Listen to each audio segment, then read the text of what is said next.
আলহামদুলিল্লাহ আল্লাহ পাক রব্বুল আলামিনের দরবারে অশেষ শুকরিয়া যে আল্লাহ পাক রব্বুল আলামিন এই মুক্তবাসের যুগে আমাদেরকে দিনের মজমায় বসার তৌফিক দান করেছে এজন্য আমাদের দরবারে শুকরিয়া আদায় করি আলহামদুলিল্লাহ।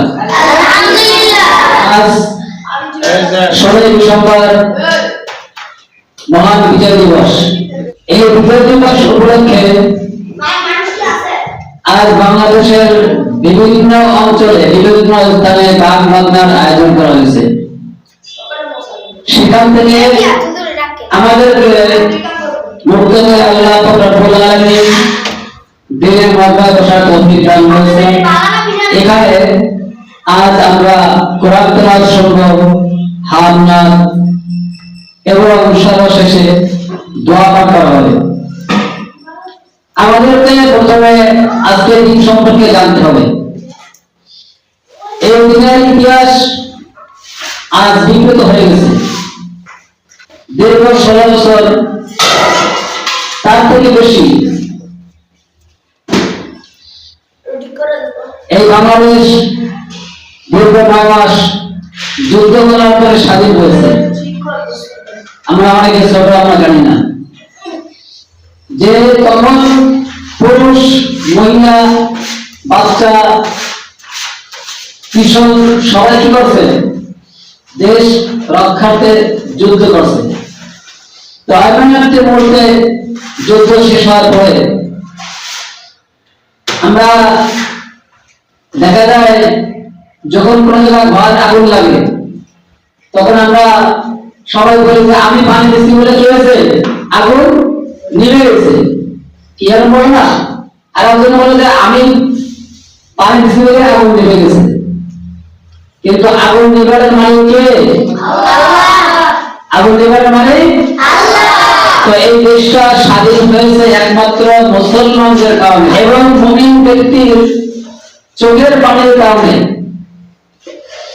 কারণ আমাদের অত অস্ত্র শস্ত্র ছিল না, যুদ্ধ করার মতো সম্ভব ছিল না, কিন্তু আমাদের ছিল কি? চোখের পানি ছিল। এই চোখের পানির কারণে আমাদের দেশ স্বাধীন হয়েছে। কিন্তু আমরা বিভিন্ন ধরে বিভিন্ন কথা বলি যে আমি ভারত থেকে অস্ত্র আনছে বাংলাদেশে যুদ্ধ করতে পারছে, বাংলাদেশ স্বাধীন হয়েছে।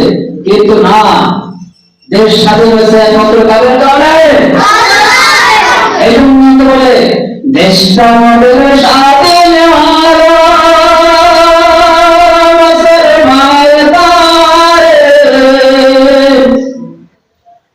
দেশটা আমাদের স্বাধীন মুসলমানের দ্বারে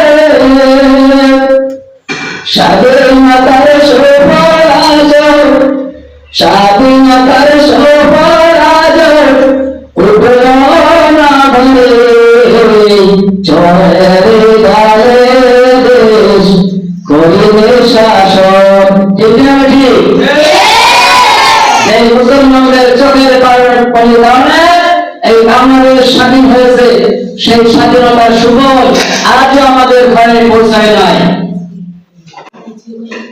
তাহলে সর্বশেষে যখন দেশ স্বাধীন হলো, আমরা যারা গায়ে আমাদের বসে রয়েছি, কেউ যুগের বসে রয়েছি, কেউ অস্ত্র সজ্জনে মাঠের ময়দানে বসে রয়েছি, এমন একটা মুহূর্তে শহীদ প্রেসিডেন্ট জিয়াউর রহমান সেই চট্টগ্রাম সার্কিট হাউস ময়দান থেকে উনি ঘোষণা করলো কি বাংলাদেশ স্বাধীন হয়ে গেছে, আর যুদ্ধ করা লাগবে না।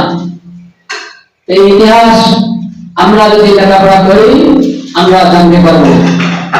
তাই যেহেতু দেশ স্বাধীন হয়েছে, অনেকে যুদ্ধ করেছে, অনেক মায়ের কোল খালি হয়েছে, এজন্য তাদের জন্য আমরা দোয়া করতে পারি না? তাই দোয়ার পূর্বে আমরা কোরআন তেলাওয়াত করব, রাসূলের শানে আমরা দুরূদ পাঠ করব।